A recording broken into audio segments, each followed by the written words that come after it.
Hello friends, मैं Piyush welcome करता हूं आपका मेरे इस यूट्यूब चैनल पे जिसका नाम है नेटवेव इंस्टीट्यूट। दोस्तों, आज इस वीडियो में मैं आपसे डिस्कस करने वाला हूं डीसीए सेकेंड सेम के आईटी ट्रेंड्स के यूनिट नंबर 5 का पार्ट नंबर 2। दोस्तों, आज इस वीडियो के टॉपिक्स हैं क्लाउड कंप्यूटिंग क्या होता है, उसके टाइप्स क्या होते हैं, उसकी एप्लीकेशंस क्या होती हैं, उसके सर्विसेज क्या होते हैं, क्या है गूगल ड्राइव, गूगल डॉक्स क्या है और गूगल फॉर्म्स क्या है, उसको कैसे यूज़ किया जाता है। तो दोस्तों चलिए टाइम ना वेस्ट करते हुए शुरू करते हैं। What is cloud computing. आप लोग पढ़ते हैं क्लाउड कंप्यूटिंग के बारे में। तो दोस्तों, इस वाले वीडियो में जो टॉपिक्स आपको डिस्कस करने हैं वो है क्लाउड कंप्यूटिंग क्या है, उसका एडवांटेजेस क्या है, उसका डिसएडवांटेजेस क्या है, क्लाउड कंप्यूटिंग के कंपोनेंट्स कौन से हैं, आर्किटेक्चर कैसा है, कितने टाइप से क्लाउड कंप्यूटिंग है, रिसेंट डेवलपमेंट क्या है क्लाउड कंप्यूटिंग में, और कंक्लूजन। तो दोस्तों चलिए बढ़ते हैं आगे। क्लाउड कंप्यूटिंग क्या होता है दोस्तों। तो क्लाउड कंप्यूटिंग दोस्तों दो शब्दों से मिलकर बना है। पहला शब्द है क्लाउड, दूसरा शब्द है कंप्यूटिंग। तो क्लाउड का मतलब अपन यहाँ पे करते हैं नेटवर्क और इंटरनेट।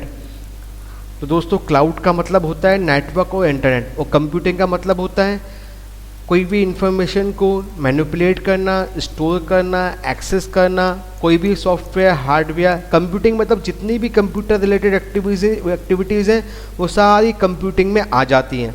जितनी भी कंप्यूटर रिलेटेड एक्टिविटीज़ हैं, डेटा को स्टोर करना, मैनिपुलेट करना, कॉन्फ़िगर करना, एक्सेस करना, जो भी हार्डवेयर, सॉफ्टवेयर, रिसोर्सेज हैं, ऑनलाइन डेटा प्रोवाइड करना, या अदर जितनी एक्टिविटीज़ हैं। तो कंप्यूटिंग का मतलब होता है कंप्यूटिंग की एक्टिविटीज़, और क्लाउड का मतलब होता है नेट। तो मतलब नेट पर, इंटरनेट पर जो भी कंप्यूटिंग एक्टिविटीज़ परफॉर्म होती है वो क्लाउड कंप्यूटिंग कहलाती हैं। अब दोस्तों क्लाउड कंप्यूटिंग एक्चुअली होता क्या है। दोस्तों क्लाउड कंप्यूटिंग क्या होता है, एक इंटरनेट बेस्ड सर्विस है जहाँ पर क्या होता है वर्चुअल सर्वर्स रखे होते हैं। ये वर्चुअल सर्वर्स सॉफ्टवेयर प्रोवाइड करते हैं, हार्डवेयर प्रोवाइड करते हैं, प्लेटफॉर्म प्रोवाइड करते हैं, इंफ्रास्ट्रक्चर प्रोवाइड करते हैं कंपनीज़ को, ताकि वो कंपनीज अपने डेटा को वहाँ पर रख सकें। इस कंपनीज़ को इससे क्या फ़ायदा होता है दोस्तों, फ़ायदा ये होता है कि कंपनीज़ को इतना रिसोर्स खर्च करने की ज़रूरत नहीं पड़ती, उनको बने बनाए रिसोर्स मिल जाते हैं जिन रिसोर्सेज के ऊपर वो अपना डेटा प्रोवाइड कर देती हैं। और इससे क्या होता है वो कहीं पे भी ग्लोबली डेटा को एक्सेस कर पाती हैं, तो उनके लिए काम करना बहुत आसान हो जाता है। दोस्तों ये एक पेमेंट बेस्ड सर्विस है। इस मतलब कंपनीज पेमेंट करके इन वर्चुअल सर्वर्स को किराए पे ले सकती हैं, बोरो कर सकती हैं। ठीक है दोस्तों, तो ये था क्लाउड कंप्यूटिंग के बारे में। अब क्लाउड कंप्यूटिंग में क्या क्या हो सकता है, जैसे मैंने आपको बताया कि ये किराए पे अपने सॉफ्टवेयर्स मिल जाते हैं, हार्डवेयर्स मिल जाते हैं, इंफ्रास्ट्रक्चर मिल जाते हैं, और ये सब चीज़ें कहीं ना कहीं इंटरनेट पे चलती रहती हैं। तो उनको सिर्फ अपना सॉफ्टवेयर और डेटा को रखने की रिक्वायरमेंट है, बाकी डेटा को मैनिपुलेट, कॉन्फ़िगर, एक्सेस करना वो सारा काम एप्लीकेशन का है। अब दोस्तों तो ये समझ ही गए होंगे अब क्लाउड कंप्यूटिंग क्या होता है। मैं आपको एग्जांपल बता देता हूँ। क्लाउड कंप्यूटिंग का सबसे अच्छा एग्जांपल है ईमेल, या फिर आपने गूगल ड्राइव आपके पास होगी, सभी के पास, आपने यूज़ भी किया होगा। दूसरा अच्छा एग्जांपल है गूगल फोटोज़, जो आपके फ़ोटोज़ को ऑनलाइन शेयर कर लेता है, ऑनलाइन शेयर बोल रहा हूँ, ऑनलाइन स्टोर कर लेता है, तो आपके फ़ोटोज़ हमेशा के लिए वहाँ पर सेव हो जाते हैं। तो दोस्तों ये था क्लाउड कंप्यूटिंग का इंट्रोडक्शन। उम्मीद है मुझे कि आपको ये समझ में आया होगा। चलिए दोस्तों आगे बढ़ते हैं। अब दोस्तों ये एक छोटा सा एक मैंने आपको डायग्राम बताया हुआ है क्लाउड कंप्यूटिंग का। तो क्लाउड कंप्यूटिंग में मैंने आपको बताया था कि नेटवर्क से सभी चीज़ें शेयर होती हैं, और यहाँ पे ये रिमोट में कहीं ना कहीं ये चीज़ें रखी रहती है। मतलब क्लाउड कंप्यूटिंग में जो स्टोरेज हो रहा है वो कहीं ना कहीं पूरे सब यूज़र्स डेटा का यहाँ स्टोरेज होता है। ये एप्लीकेशन जो है, यहाँ पे एप्लीकेशन सॉफ्टवेयर चलते हैं, और ये हमारे रिसोर्सेज है, जो सब रिसोर्सेज जो हार्डवेयर चाहिए वो यहाँ पे स्टोर रहता है, और सभी यूज़र्स इसको ग्लोबली यहाँ से एक्सेस कर रहे हैं, मोबाइल से, टैब से, लैपटॉप से, डेस्कटॉप से। अब दोस्तों क्लाउड सर्विस प्रोवाइडर्स कौन कौन से हैं। तो देखिए, क्योंकि क्लाउड सर्विसेज बहुत ही टिपिकल होती हैं, उनको प्रोवाइड करना भी एक बड़ा टास्क है, इसलिए बड़ी बड़ी कंपनीज इसमें हैं, जैसे गूगल है, अमेज़ॉन है, माइक्रोसॉफ्ट है, याहू है। ये सारी सर्विसेज, ये सारे जो कंपनीज़ हैं ये क्लाउड सर्विस प्रोवाइडर्स हैं। अब दोस्तों क्लाउड कंप्यूटिंग के आर्किटेक्चर पे आते हैं। तो दोस्तों मेन जो मुद्दा है वो ये है कि क्लाउड में दो चीज़ें होती हैं, एक तो एंड यूज़र होता है, एक उसको अपन फ्रंट एंड बोलते हैं, और एक बैक एंड होता है। फ्रंट एंड में हम लोग बैठे हुए हैं, मतलब अगर हमने गूगल का ड्राइव को यूज़ किया तो हमने सिर्फ ये देखा कि हमारा डेटा वहाँ पे था, हमने उसको स्टोर कर दिया और डाउनलोड कर लिया। ठीक है। अब वो डेटा कैसा स्टोर हो रहा है, कहाँ पे स्टोर हो रहा है, कौन से सर्वर वहाँ पे लगे हैं, कितनी स्टोरेज हमारी है, वो सब हमको कुछ नहीं पता। तो वो होता है बैकएंड वाला पार्ट। मतलब अगर हम यहाँ पे एंड यूज़र हैं, वो कि हम डेटा को एक्सेस कर रहे हैं, तो हम फ्रंट एंड में आ जाएंगे, ठीक है। इंटरनेट से हम डेटा को एक्सेस कर रहे हैं, और ये जो पार्ट है ये बैकएंड में आ जाएगा पूरा पार्ट। अब इस बैकएंड में क्या क्या होता है, तो इसमें देखिए वर्चुअल डेस्कटॉप्स होते हैं, सॉफ्टवेयर प्लेटफॉर्म्स होते हैं, सर्वर्स होते हैं, एप्लीकेशन होती है और स्टोरेज होती है। एप्लीकेशन मतलब वो एप्लीकेशन सॉफ्टवेयर्स जो डेटा को यहाँ से उठा के यहाँ कॉपी कर रहे हैं, डाउनलोड कर रहे हैं, डेटा को स्टोर कर रहे हैं, वो काम कर रहे हैं। ये डेटा का स्टोरेज होता है, जो भी डेटा यहाँ पे वो लोग जो एंड यूज़र लेता है उसको अपलोड किया जाता है या सेव किया जाता है, तो वो यहाँ पे ऑनलाइन स्टोरेज में स्टोर किया जाता है। तो ये एप्लीकेशन यहाँ से डेटा को रीड करता है और ऑनलाइन यहाँ पे ऑनलाइन मेमोरी में उसको रख देता है, ठीक है। अब ये एप्लीकेशन प्रोग्राम्स कहाँ पर होते हैं, तो इन एप्लीकेशन इंस्टॉल करने के लिए सर्वर्स होते हैं। इन सर्वर्स के ऊपर ये एप्लीकेशन प्रोग्राम रन कर रहे होते हैं, ठीक है। इन एप्लीकेशन प्रोग्राम्स को रन करने के लिए सॉफ्टवेयर प्लेटफॉर्म्स होते हैं, क्योंकि सर्वर अकेला तो कोई एप्लीकेशन रन करेगा नहीं। मान लीजिए वो एप्लीकेशन विंडोज़ प्लेटफॉर्म में बनी हुई है, तो सॉफ्टवेयर प्लेटफॉर्म क्या हो जाएगा आपका, विंडोज़ हो जाएगा। मतलब सर्वर के अंदर विंडोज़, लाइनेक्स जो भी इंस्टॉल रहता है उसके ऊपर ये एप्लीकेशंस चलती हैं। अब ये एप्लीकेशन सॉफ्टवेयर हो गया, लेकिन एप्लीकेशन चलाने के लिए हमको डेस्कटॉप भी तो चाहिए, जो हमारे सामने जिन एप्लीकेशन को रन कर पाएंगे, तो वर्चुअल डेस्कटॉप है। तो क्लाउड कंप्यूटिंग में ये पांच इसके मेन ऑब्जेक्ट्स हैं जो पूरी क्लाउड कंप्यूटिंग के लिए रिस्पॉन्सिबल होते हैं। एप्लीकेशन प्रोग्राम डेटा को कॉपी करने के लिए, पेस्ट करने के लिए, डाउनलोड करने के लिए, एप्लीकेशन प्रोग्राम डेटा को स्टोर करने के लिए, ये स्टोरेज डेटा को स्टोर करने के लिए, सर्वर्स इन एप्लीकेशन प्रोग्राम को चलाने के लिए, इन एप्लीकेशन प्रोग्राम को चलाने के लिए सर्वर की रिक्वायरमेंट होगी। बस सर्वर कैसे रन होगा, सर्वर को रन करने के लिए सॉफ्टवेयर प्लेटफॉर्म की रिक्वायरमेंट होगी। ये सॉफ्टवेयर प्लेटफॉर्म एप्लीकेशन को रन करेगा, पर इन सबको हमको वर्चुअलाइजेशन करने के लिए हमको वर्चुअल डेस्कटॉप की रिक्वायरमेंट होगी। तो दोस्तों ये था मेरा क्लाउड का सैम्पल आर्किटेक्चर। आपको, मुझे उम्मीद है कि आपको ये समझ में आया होगा। थोड़ा सा मैंने यहाँ पे उसको और एलोबरेट किया हुआ है। देखिए आप, जैसे हम लोग यहाँ पे फ्रंट एंड में बैठे हुए हैं, हम लोग क्लाइंट हैं, ये हमारा इंफ्रास्ट्रक्चर है, हम लोग कोई भी डेस्कटॉप, लैपटॉप या मोबाइल लेके बैठे हुए हैं, हम कनेक्टेड हैं इंटरनेट से, ठीक है। अब यहाँ पे ये अपना बैकएंड है, मतलब ये अपना क्लाउड है। यहाँ पे क्या क्या रखा हुआ है, सर्विसेज है, मतलब एप्लीकेशन है, रन टाइम क्लाउड है, स्टोरेज है, इंफ्रास्ट्रक्चर है, मैनेजमेंट है, और ये सिक्योरिटी है। ये सारी चीज़ें जो हैं इनके अंदर ही होती हैं, virtual desktop, virtual platform, servers, application, data storage, ठीक है। तो एप्लीकेशन मतलब is the application software, services the services we are providing to the customer, run time cloud, all the tasks in runtime environment. Security is to provide the security to the data. Storage, how to store the data. Infrastructure, what is the infrastructure, किस type का infrastructure है, क्या हमारी RAM है उस server की, virtual server की, क्या हमारा CPU है, वो सारा इंफ्रास्ट्रक्चर के लिए आ जाता है। क्योंकि दोस्तों क्लाउड चलाने के लिए हमको अच्छे सर्वर की रिक्वायरमेंट होती है। तो ये इंफ्रास्ट्रक्चर मतलब इट इंक्लूड्स द सर्वर और ये मैनेजमेंट, इन सबको मैनेज करने के लिए हमारी मैनेजमेंट एप्लीकेशन रहेगी जो इन सबको मैनेज करेगी। तो दोस्तों मुझे उम्मीद है कि आपको ये समझ में आया होगा। तो अभी तक हमने डिस्कस किया क्लाउड कंप्यूटिंग के बारे में, क्लाउड कंप्यूटिंग क्या होती है, किस तरह से काम करती है, क्लाउड सर्विस प्रोवाइडर्स क्या होते हैं, उसका आर्किटेक्चर क्या होता है। अब दोस्तों दो मॉडल्स होते हैं क्लाउड कंप्यूटिंग के अंदर जो अपनी सर्विसेज दो तरीके से प्रदान करते हैं। कोई भी क्लाउड बेस्ड सर्विस है वो दो टाइप से प्रोवाइड की जा सकती है, एक तो डिप्लॉयमेंट मॉडल है, एक सर्विस मॉडल है। अब ये डिप्लॉयमेंट मॉडल क्या होता है और सर्विस मॉडल क्या होता है, ये अपन आगे पढ़ते हैं। देखिए दोस्तों, डिप्लॉयमेंट मॉडल में क्या होता है, 4 टाइप के एक्सेस होते हैं, पब्लिक, प्राइवेट, हाइब्रिड और कम्युनिटी। ये हमारे क्लाउड्स हैं, मतलब ये 4 टाइप के हमारे इंफ्रास्ट्रक्चर हैं। पब्लिक क्लाउड ये पब्लिक के लिए रहता है, ठीक है। प्राइवेट क्लाउड ये किसी प्राइवेट कंपनी द्वारा ओन किया जाता है। कम्युनिटी क्लाउड ये किसी प्राइवेट कम्युनिटी द्वारा ओन किया जाता है। Hybrid combination of any of the two, या तो पब्लिक प्राइवेट हो सकता है, या फिर पब्लिक कम्युनिटी हो सकता है, या प्राइवेट कम्युनिटी हो सकता है।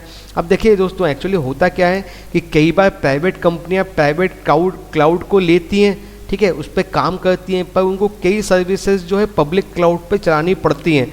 तो उसके लिए जब ऐसी कंडीशन आती है तो हम लोग पब्लिक क्लाउड का यूज़ करते हैं, हाइब्रिड क्लाउड का यूज़ करते हैं, हाइब्रिड क्लाउड का यूज़ करते हैं। तो पब्लिक मतलब ये जनरल पब्लिक के लिए होता है। इसका सबसे अच्छा एग्जांपल है गूगल के ड्राइव, गूगल के फोटोज़, ये जनरल पब्लिक के लिए। और बहुत सारी कंपनीज जो हैं वो पब्लिक क्लाउड को प्रोवाइड करते हैं। जैसे माइक्रोसॉफ्ट का पब्लिक क्लाउड क्या है, वन ड्राइव है, ठीक है। गूगल का ड्राइव है या गूगल फोटोज़ है, ठीक है। तो ये सारी चीज़ें जो हैं ये पब्लिक, जो भी अगर पब्लिक के एक्सेस के लिए है, ठीक है। और ये लगभग जितनी सर्विसेज पब्लिक क्लाउड की होती हैं वो जनरली फ्री होती हैं। हो सकता है कुछ चार्ज भी लिया जा सकता है आपसे आगे, लेकिन अभी हाल फिलहाल ये सब जनरली जो है जनरली फ्री रहती हैं। दूसरा आता है प्राइवेट क्लाउड के बारे में। तो दोस्तों प्राइवेट क्लाउड में क्या होता है, प्राइवेट क्लाउड में जो इंफ्रास्ट्रक्चर होता है वो किसी एक पर्टिकुलर ऑर्गेनाइजेशन को दे दिया जाता है और वो उसका मालिक बन जाता है। जैसे किराएदार को अपन ने मकान किराए पे दिया, तो जब तक किराएदार किराया पे करेगा वो वहाँ का मालिक है, वो वहाँ पे रहेगा, वो सब वहाँ की सर्विसेज को यूज़ करेगा। वैसे ही यहाँ पे प्राइवेट क्लाउड होता है। प्राइवेट क्लाउड में अगर आपने किसी को प्राइवेट क्लाउड को एक्सेस दिया हुआ है तो वो जो कंपनी है जो भी एक्सेस लेगी उस प्राइवेट क्लाउड का, वो एक्चुअली उस कंपनी का कंपनी के लिए वो इंफ्रास्ट्रक्चर डेडिकेटेड रहेगा। मतलब वो इंफ्रास्ट्रक्चर में कोई और दूसरी कंपनी काम नहीं कर पाएगी। तो ये अपना प्राइवेट क्लाउड का। हालांकि दोस्तों ये प्राइवेट क्लाउड वो दूसरे के साथ भी शेयर कर सकते हैं। अगर किसी प्राइवेट कंपनी ने हायर किया हुआ है, वो चाहती है कि उसके कुछ पार्ट जो है दूसरी कंपनीज़ को भी दिया जाए क्योंकि वो उनकी रिक्वायरमेंट है, तो ये अपना कुछ पार्ट दूसरी कंपनीज़ को भी दे सकती है, वो थर्ड पार्टी भी हो सकती है। तो ये था हमारा पब्लिक क्लाउड और ये था हमारा प्राइवेट क्लाउड। हाइब्रिड के बारे में मैंने आपको बताया, combination of any of the cloud, किसी भी तरह के दो या उससे अधिक क्लाउड्स का कॉम्बिनेशन जो है वो हाइब्रिड क्लाउड कहलाता है। मैंने आपको ये भी बताया कि हाइब्रिड क्लाउड ऐसी कंडीशन में बनते हैं जब कई प्राइवेट कंपनीज़ को क्या होता है, कई प्राइवेट कंपनीज़ को कुछ सर्विसेज पब्लिकली चलानी पड़ती है, तो उनको पब्लिक क्लाउड भी यूज़ करना पड़ता है, प्राइवेट क्लाउड भी यूज़ करना पड़ता है। तो ऐसी कंडीशन में वो लोग हाइब्रिड क्लाउड का यूज़ करते हैं। तो दोस्तों ये था मेरा हाइब्रिड क्लाउड। अब अपन लोग आगे आते हैं सर्विस मॉडल्स के ऊपर। तो दोस्तों सर्विस मॉडल्स क्या होते हैं, एक्चुअली क्या होता है क्लाउड कंप्यूटिंग में, एक तो मैंने आपको बताया कि दो चीज़ें होती हैं, एक तो डिप्लॉयमेंट मॉडल होता है, एक सर्विस मॉडल होता है। तो डिप्लॉयमेंट मॉडल तो मैंने आपको बता दिया कि डिप्लॉयमेंट मॉडल में दो टाइप के मतलब डिप्लॉयमेंट मॉडल में 4 टाइप के क्लाउड्स होते हैं, public cloud, private cloud, hybrid cloud और कम्युनिटी क्लाउड, ठीक है। अब अपन लोग आते हैं सर्विसेज के बारे में, सर्विस मॉडल्स के बारे में। तो सर्विस मॉडल्स में क्या होते हैं, 3 टाइप की सर्विस प्रोवाइड करता है कोई भी क्लाउड कंप्यूटिंग सर्विसेज है, वो 3 टाइप की सर्विसेज प्रोवाइड करता है। पहली सर्विस होती है इंफ्रास्ट्रक्चर के लिए, दूसरी सर्विस होती है प्लेटफॉर्म के लिए, तीसरी सर्विस होती है सॉफ्टवेयर के लिए। अब दोस्तों मैं इसको यहीं पे आपको समझा देता हूँ। देखिए जैसे कि कोई क्लाउड कंप्यूटिंग कंपनी है, अगर वो अपना इंफ्रास्ट्रक्चर किसी प्राइवेट कंपनी को दे रही है, अगर कोई क्लाउड कंप्यूटिंग कंपनी है वो अपना इंफ्रास्ट्रक्चर के लिए किसी प्राइवेट कंपनी को दे रही है। अब इंफ्रास्ट्रक्चर के अंदर क्या क्या होता है, इंफ्रास्ट्रक्चर के अंदर हो गया फिजिकल मशीन्स, वर्चुअल स्टोरेज, ये सारी चीज़ें हमारी इंफ्रास्ट्रक्चर में आती हैं, ठीक है। तो ये हमारा कहलाता है इंफ्रास्ट्रक्चर एज ए सर्विस। इनका बिल जो होता है, इनको जो चार्ज लिया जाता है, ये यूज़ के हिसाब से लिया जाता है, ठीक है। या फिर जितनी मशीन्स वो लोग किराए पर लेते हैं या जो वो यूज़ करते हैं उसके हिसाब से उनसे चार्ज लिया जाता है। तो ये तो हो गया अपना इंफ्रास्ट्रक्चर एज ए सर्विस। अब दूसरा आते हैं कुछ एग्जांपल्स इंफ्रास्ट्रक्चर एज सर्विस जो देती हैं, AT&T, GoGrid, टेलीमार्क, एनटीटी कम्युनिकेशन, ये कुछ ऐसी कंपनीज़ हैं जो अपने इंफ्रास्ट्रक्चर को किराए पे देती हैं प्राइवेट कंपनीज़ को। दूसरा आता है प्लेटफॉर्म एज ए सर्विस। अब प्लेटफॉर्म का मतलब क्या हो गया दोस्तों, प्लेटफॉर्म का मतलब हो गया कि run time environment for application development and deployment tools. मतलब मान लीजिए मेरे पास एक सॉफ्टवेयर है, मैं उसको ऑनलाइन चलाना चाहता हूँ। अब ऑनलाइन चलाना चाहता हूँ तो मेरे पास ऑनलाइन कोई सर्वर तो है नहीं, तो मुझे चाहिए एक ऑनलाइन सर्वर। अब ऑनलाइन सर्वर तो मैंने ले लिया, पर उस एप्लीकेशन को रन करने के लिए मुझे एक सॉफ्टवेयर भी चाहिए, एक ऑपरेटिंग सिस्टम चाहिए जिसके ऊपर वो एप्लीकेशन रन हो। तो ऐसी स्थिति में जब मुझे कोई ऑनलाइन ऑपरेटिंग सिस्टम चाहिए जिसमें मैं अपनी एप्लीकेशन को रन कर सकूं, तो वो कहलाती है प्लेटफॉर्म एज ए सर्विस। मतलब मैं वहाँ पे प्लेटफॉर्म रेंट पे ले रहा हूँ। अब इसके अंदर क्या होता है, पूरी वेब एप्लीकेशंस चलती हैं, ठीक है, वेब एप्लीकेशंस चलती हैं और वेब एप्लीकेशन ऑनलाइन, उनको जो वेब एप्लीकेशंस होती है उनको ऑनलाइन स्टोर किया जाता है और वहाँ से वो रन करती हैं। तो ये कहलाता है प्लेटफॉर्म एज ए सर्विस। अब दोस्तों इसका सबसे अच्छा एग्जांपल है, जो वेबसाइट्स आपके सामने चलती हैं वो सारी प्लेटफॉर्म एज ए सर्विस है। जैसे मुझे मेरी वेबसाइट बनाई हुई है, अगर मुझे मेरी वेबसाइट को ऑनलाइन रन करना है और मेरी वेबसाइट जो है ASP में है या PHP में है, तो मैं उसको ऑनलाइन रन करूँगा तो मुझे कहीं ना कहीं एक सर्वर, एक प्लेटफॉर्म चाहिए पड़ेगा, तो मैं उस सर्वर को रेंट पे लूँगा, तो वो कहलाता है प्लेटफॉर्म एज ए सर्विस। ठीक है दोस्तों, ये था मेरा दूसरा मॉड्यूल जिसका नाम था प्लेटफॉर्म एज सर्विस।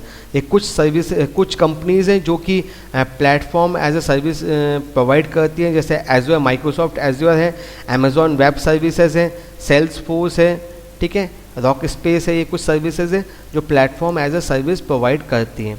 अब दोस्तों अपन लोग आते हैं सॉफ्टवेयर एज ए सर्विसेज। अब जैसे मान लीजिए दोस्तों, इसके अंदर क्या है कि कोई एक सॉफ्टवेयर है जो कि मुझे यूज़ करना है, ठीक है। अब मुझे यूज़ करना है उस सॉफ्टवेयर को, लेकिन वो सॉफ्टवेयर है किसी और का, ठीक है, वो ऑनलाइन सॉफ्टवेयर रखा हुआ है, लेकिन मैं उसको यूज़ करना चाहता हूँ। अगर मैं उस सॉफ्टवेयर को यूज़ करना चाहता हूँ तो मैं उस सॉफ्टवेयर को रेंट पे ले लूँगा, तो वो कहलाती है सॉफ्टवेयर एज ए सर्विस, ठीक है। कोई एक सॉफ्टवेयर एप्लीकेशन है जिसको मैं यूज़ करना चाहता हूँ या जिसकी मैं सर्विसेज लेना चाहता हूँ, वो मैं उसको खुद नहीं बना सकता, तो क्या करता हूँ मैं ऐसे सॉफ्टवेयर जिनका वो सॉफ्टवेयर वहाँ पे जाके मैं उनकी सॉफ्टवेयर को रेंट पे हायर कर लूँगा, तो वो सॉफ्टवेयर मुझे मिल जाएगा और फिर मैं उसको यूज़ कर पाऊँगा। तो ऐसी सर्विस को अपन बोलते हैं सॉफ्टवेयर एज ए सर्विस। इनको जो बिल किया जाता है दोस्तों, इनको बिल इनके यूसेज के अकॉर्डिंग या एनवायरनमेंट के अकॉर्डिंग या जो भी इनका आर्किटेक्चर, स्केलेबल आर्किटेक्चर, उसके अकॉर्डिंग इनको बिल किया जाता है। ठीक है दोस्तों, तो ये थे मेरे 3 प्लेटफॉर्म जिसके अंदर अपना सर्विस मॉडल रन होता है। तो infrastructure as a service, platform as a service, software as a service. अब दोस्तों अपन लोग आगे आते हैं। सॉफ्टवेयर एज ए सर्विस के कुछ एग्जांपल हैं, नेटफोर्स, गूगल, ठीक है, फेसबुक, ये कुछ ऐसे एग्जांपल्स हैं जो सॉफ्टवेयर को रेंट पे देते हैं या फिर ऐसी सर्विसेज को प्रोवाइड करते हैं। अब यह कुछ मैंने फ़ोटोज़ इकट्ठे किए थे आप लोगों के लिए, सारे क्लाउड हैं, जैसे ड्रॉपबॉक्स है, ये भी क्लाउड का एग्जांपल है, ठीक है। गूगल प्ले है, ये भी क्लाउड का एग्जांपल है। ट्विटर है, यूट्यूब है, नेटफ्लिक्स है, स्काई ड्राइव है, गूगल मेल है, फ़ोटो बकेट है, ये सारे के सारे जो हैं, फेसबुक है, ये सारे मेरे क्लाउड के एग्जांपल्स हैं और इनको आपने कहीं ना कहीं यूज़ भी किया होगा। अब दोस्तों अपन लोग आते हैं advantages of cloud computing. Cloud computing के एडवांटेजेस दोस्तों, आजकल तो जितनी एप्लीकेशंस है सारी की सारी क्लाउड पे शिफ्ट हो रही हैं, ठीक है। तो सबसे पहले तो फ्लेक्सिबिलिटी। अब फ्लेक्सिबिलिटी क्यों दोस्तों? क्योंकि आप फ्लेक्सिबल है, आप जब चाहें जब उसको चेंज कर सकते हैं, जैसा चाहें वैसा उसको मॉडिफाई कर सकते हैं, तो फ्लेक्सिबिलिटी बहुत ज़्यादा है, ठीक है। लो कॉस्ट, बहुत सारी कंपनीज़ हैं, कंपटीशन बहुत ज़्यादा है। अगर आप कुछ सर्विसेज लेना चाहते हो तो आप जो है अगर उसको खुद इंस्टॉल करोगे या खुद उस हार्डवेयर को लगाओगे तो काफ़ी महंगा पड़ेगा। इससे आपको बहुत कम रेंट पे ऑनलाइन अवेलेबल हो जाएगा। तो सेकंड जो उसका एडवांटेज है वो लो कॉस्ट है, जो है वो है स्पीड एंड सेल्स। तो दोस्तों क्या होता है कि अगर आप कोई भी सॉफ्टवेयर हार्डवेयर बाय करने जाओगे, कॉन्फ़िगर करने जाओगे, तो वो टाइम कंज्यूमिंग प्रोसेस है। सब कुछ आपको लगाया मिल रहा है, मतलब सब कुछ पहले से अवेलेबल है, सिर्फ आपको जाके अपने एप्लीकेशन को इंस्टॉल करना है। तो इसलिए इससे आपकी स्पीड और सेल्स भी बढ़ जाएगी। Easier management of data and informatics. अब दोस्तों बनी बात है, डेटा आपका ग्लोबली रखा हुआ है, आप कहीं से भी डेटा को ऑर्गेनाइज कर सकते हैं और आपका पूरा डेटा सेंट्रलाइज लोकेशन पे, तो वो मैनेज करने में आसान रहता है, ठीक है। और डिवाइस डाइवर्सिटी। अब दोस्तों ये जो एडवांटेज है ये सबसे इंपॉर्टेंट एडवांटेज है, क्योंकि आप किसी भी डिवाइस के ऊपर डेटा को एक्सेस कर सकते हो कभी भी कहीं भी। तो ये डिवाइस डाइवर्सिटी, अगर मान लो कोई एप्लीकेशन आप बनाते हो तो वो लिमिटेशन हो जाता है कि यार ये एप्लीकेशन मेरा इस डिवाइस पर नहीं चलेगा, पर इसमें डिवाइस डाइवर्सिटी है, मतलब कहीं से भी कहीं भी जाकर इन डिवाइसेस को, इन अपने एप्लीकेशंस को आसानी से एक्सेस कर सकते हो। तो ये दोस्तों थे क्लाउड कंप्यूटिंग के गुड इसके अलावा दोस्तों कुछ एडवांटेजेस और भी हैं, जैसे इंक्रीज्ड क्लाउड स्टोरेज कैपेसिटी। आपकी स्टोरेज कैपेसिटी दिन पर दिन बढ़ती जाएगी या और बहुत बड़ी स्टोरेज कैपेसिटी है, इसलिए आपको फिक्र करने की रिक्वायरमेंट नहीं कि मेरा डेटा कहीं ना कहीं फुल हो जाएगा। Easy to learn and understand, बहुत ज़्यादा ईजी होते हैं। कोई नए लोग अगर आपकी कंपनी में आते हैं, आपके ऑर्गेनाइजेशन में आते हैं, वो इसको सीखना चाहते हैं तो उनको ज़्यादा समय नहीं लगेगा, इसलिए easy to learn and understand है। क्योंकि देखिए आप खुद भी देख रहे हैं, Google Docs, Google Gmail, Google Drive, सिखाने की ज़रूरत नहीं है, बहुत सारे यूज़र्स ऑटोमेटिक समझ जाते हैं कि कैसे करना है। ऑटोमेटिक अपडेट्स, ऑटोमेटिक क्या होता है, कंपनीज ये मतलब कंपनी का टाइम और एफर्ट बचाता है, क्योंकि ये वहाँ पे ऑटोमेटिक अपडेशन चलता रहता है। कस्टमाइज सेटिंग्स, क्लाउड कंप्यूटिंग में आप अपने खुद के खुद के कस्टमाइज एप्लीकेशंस को डिज़ाइन कर सकते हैं और बनाते हैं। तो ये जो थे कुछ एडवांटेजेस थे क्लाउड कंप्यूटिंग के। अब हम लोग आते हैं इनके डिसएडवांटेजेस के बारे में। दोस्तों सबसे बड़ा डिसएडवांटेज है डिपेंडेंसी का। जब भी आप कोई हार्डवेयर सॉफ्टवेयर सर्विस अगर आप रेंट पे लेते हो तो आप उस कंपनी के ऊपर पूरी तरह से डिपेंडेंट हो जाते हो। मतलब अगर जब वो कंपनी जब चाहे जब वो आपको एक्सप्लॉइट भी कर सकती है, कुछ अगर आपका इशू होता है उस कंपनी के साथ। तो दूसरा होता है रिस्क। इसमें रिस्क का ये रहता है दोस्तों कि आप जो है कहीं कहीं रिमोटली उस सर्विस को ले रहे हो, ठीक है। आप रिमोटली सर्विस को ले रहे हो, रिमोट सर्वर्स हैं, आपको नहीं पता कि आपका डेटा कहाँ पे रखा हुआ है, किस तरह से मैनेज होगा। तो ये छोटी सी रिस्क रहती है क्लाउड कंप्यूटिंग में। तीसरा जो सबसे बड़ा डिफेक्ट है वो है रिक्वायर्ड कांस्टेंट इंटरनेट कनेक्शन। दोस्तों इसमें क्या होगा, इंटरनेट कनेक्शन रिक्वायर्ड ही रहेगा। बिना इंटरनेट कनेक्शन के आपकी एप्लीकेशन, आपका जो एफर्ट है वो ज़ीरो है, क्योंकि जब तक इंटरनेट नहीं होगा तो आप अपने एप्लीकेशन से कनेक्ट नहीं हो पाओगे। तो इसमें सबसे बड़ी प्रॉब्लम ये है कि इसको कांस्टेंट इंटरनेट कनेक्शन रिक्वायर्ड है। चौथा इशू है दोस्तों सिक्योरिटी का। अगर आप अपने डेटा की सिक्योरिटी और प्राइवेसी चाहते हो तो सबसे बड़ा कंसर्न इसमें है, एक डिसएडवांटेज है क्लाउड कंप्यूटिंग का, आपको पता नहीं है कि डेटा किस तरह से एक्सेस हो रहा है, किस तरह से चलेगा। तो ये थोड़ा सा सिक्योरिटी का इशू यहाँ पे आ जाता है। अगला जो इशू है वो है माइग्रेशन इशू। दोस्तों अगर आप अपनी सर्विस को कहीं माइग्रेट करवाना चाहते हो तो थोड़ा सा डिफ़िकल्ट रहता है क्लाउड कंप्यूटिंग के अंदर। अब तो सबसे अच्छा एग्जाम्पल है वो गूगल फॉर्म्स क्लाउड कंप्यूटिंग का। दूसरा है गूगल डॉक्स और गूगल ड्राइव। मुझे उम्मीद है कि ये तो मुझसे अच्छा जानते होंगे, लेकिन फिर भी मैं आपसे डिस्कस कर लेता हूँ। दोस्तों गूगल फॉर्म्स होता क्या है। दोस्तों गूगल फॉर्म्स एक ज़रिया है डेटा को कलेक्ट करने का। कुछ नहीं करना है, आपको नेट पे जाना है, नेट पे जाके अपने आईडी से गूगल फॉर्म्स पे क्लिक करना है। एक आपके सामने फॉर्म आ जाएगा, इस फॉर्म को आप अपने हिसाब से मॉडिफाई, जो फॉर्म आप बनाना चाहते हो वैसा फॉर्म आप बना सकते हो और बना के इस डेटा को एक्सेस, ये डेटा आपका गूगल फॉर्म बन गया। फिर इसमें जो आपका डेटा आएगा, जो बंदा इस फॉर्म को भरेगा उसका डेटा आप एक्सेल में भी ले सकते हो। तो ये एक्सेल में आपका डेटा आ जाएगा। तो इस डेटा को आप आसानी से प्रोसेस कर सकते हो, ठीक है। तो इसमें बहुत सारे काम होते हैं। गूगल फॉर्म बहुत अच्छा ऑप्शन है, फ्री ऑप्शन है, और आप एक बार, मैं चाहूँगा आप लोग सब लोग एक बार इसको यूज़ करके देखें। इसके लिए मैं एक अलग से वीडियो बनाऊँगा गूगल फॉर्म्स के लिए कि किस तरह से इस पर काम किया जाता है। तो उस वीडियो को देखने के लिए आप चैनल को सब्सक्राइब जरूर कीजिएगा। चलिए दोस्तों अब अपन आगे चलते हैं गूगल डॉक्स के बारे में। दोस्तों ये एक ऑनलाइन सर्विस है गूगल की। क्या होता है, हम लोग कई बार ऑनलाइन डॉक्यूमेंट को ओपन करके देखना चाहते हैं। पहले सर्विस गूगल पे नहीं थी, पर जब क्या होता है, कोई अगर वर्ड डॉक्यूमेंट है, एक्सेल डॉक्यूमेंट है या कोई डॉक है, अगर वो आया और हमको वहीं ऑनलाइन ओपन करना है डाउनलोड करने से पहले, ठीक है, तो उसके लिए बड़ी प्रॉब्लम होती थी। तो उन्होंने क्या किया, गूगल डॉक्स एक नया एप्लीकेशन है जिसके अंदर आप अपने पूरे डॉक्स को खोल के ऑनलाइन देख सकते हो, ठीक है। वर्ड को जो है गूगल डॉक्स एडिटर में खोल सकते हो, गूगल शीट्स को, एक्सेल की शीट्स को गूगल शीट्स में खोल सकते हैं, गूगल पावर पॉइंट प्रेजेंटेशन को गूगल स्लाइड्स में खोल सकते हैं। इसलिए Google forms, Google sites, Google keep, ये सब चीज़ें जो हैं ये सारे गूगल डॉक्स से कनेक्टेड हैं। और जितने भी डॉक्यूमेंट हैं जो आपके मेल पे आते हैं, जो आपके ड्राइव पे हैं, अगर उसको आप ऑनलाइन खोल के देखना चाहते हैं और उनको खोल कर एडिट करना चाहते हैं, फिर उसको ऑनलाइन ही सेव करना चाहते हैं, तो ये सारा काम आप गूगल डॉक्स में आसानी से कर सकते हैं। मतलब आप समझ लीजिए गूगल डॉक्स एक क्लाउड सर्विस है जो कि आपको वर्ड, एक्सेल, पावर पॉइंट की सर्विसेज देती है। इसमें डेटा आप ऑनलाइन एडिट कर सकते हैं, ऑनलाइन क्रिएट कर सकते हैं, ऑनलाइन सेव कर सकते हो with real time.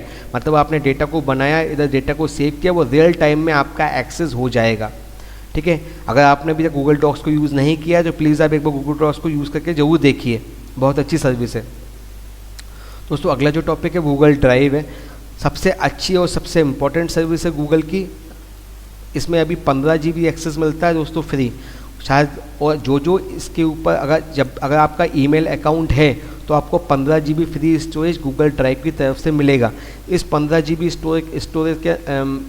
GB storage के अंदर आप अपने डॉक्यूमेंट्स, अपने फ़ोटोज़, जो भी आप रखना चाहते हैं वो आप यहाँ पर रख सकते हैं, ठीक है। ये सर्विस बिल्कुल फ्री है और आपने अपने स्मार्टफोन पे, टैबलेट पे, कंप्यूटर में कहीं ना कहीं इसको एक्सेस किया होगा। दोस्तों गूगल ड्राइव के आने से पहले ड्रॉप बॉक्स और एप्पल आई क्लाउड सर्विस भी ऐसी सर्विस प्रोवाइड करता था, पर गूगल की पॉपुलैरिटी ने इन दोनों को दबा दिया है और अभी सबसे टॉप पे जो